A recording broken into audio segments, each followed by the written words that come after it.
Mr. not Chair. asking you to believe in me. Okay, fine. Far from it. Bago po ang lahat, please huwag kalimutan mag-subscribe. Pindutin ang notification bell para lagi kayong updated tuwing kami ay may bagong upload. Mr. Chair, tayo po ay nasa investigasyon kasalukuyan, Yes, Mr. but you Chair. are not an investigator. Why are you asking me to answer? Mr. Chair, tinatanong ko lang Be signed today instead of tomorrow. Will you be fine with that, Mr. President? Anong kapalit, sir? Hindi. Sampalin ko siya sa publiko. Hindi, wala naman. Ngayon na. Wala pong ganunan. Chairman. I'll give you, sasampalin ko sa Mr. Chairman. session suspended. Session suspended. Lulo mo. Yes.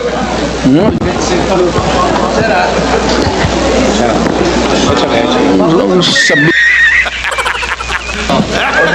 Kang investigador, yung may hawak ka ng affidavit dyan, executed by another person, and you're trying to confront me with the statements made in that affidavit, and you're trying to exact an answer from me. Pagka ganon, maghinto tayo dito.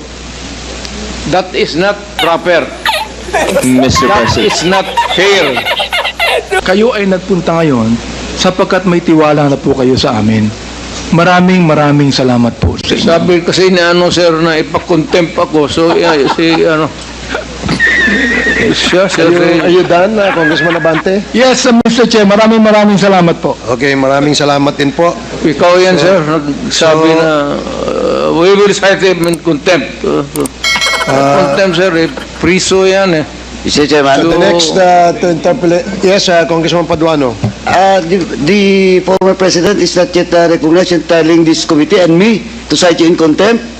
I never cited you in contempt.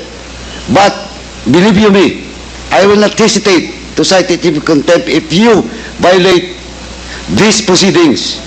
The internal rules, I will invoke Section 11 and your former congressman, and you know that. I never cited you in contempt. Mr. President, well, in fact, I just raised a point of order. Kaya sir, takot ako sa iyo. Hindi.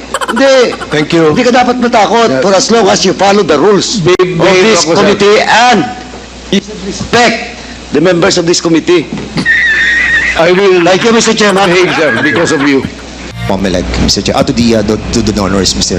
Maniwala President. ka yung... Hindi, yun po sinasabi ng COMELEC, Mr. President. And yun po yung ka sa batas COMELEC. na atin po dapat sundin. Tanungin kita, sinong kandidato nagsauli? Mr.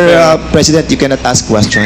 We will be the one asking question. That's why I said, To take accountability and responsibility also for this? wala na ako niyan, ma'am. Dito na ako sa Maynila. So, you're saying no. Oh, well, kung gusto mo isali yan, idagdag mo na, okay lang.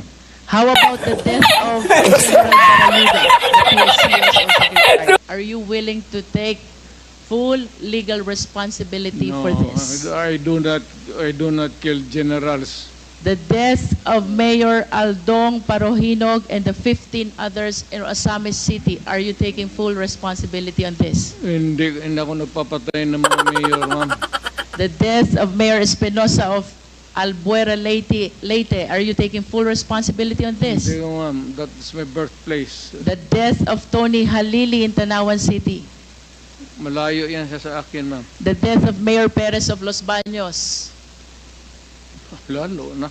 Okay, next, Mr. I'm not Chair. asking you to believe in me. Okay, fine. Droga, papatayin nyo rin po si Oo. Michael Yang. Ako? Maniwala ka?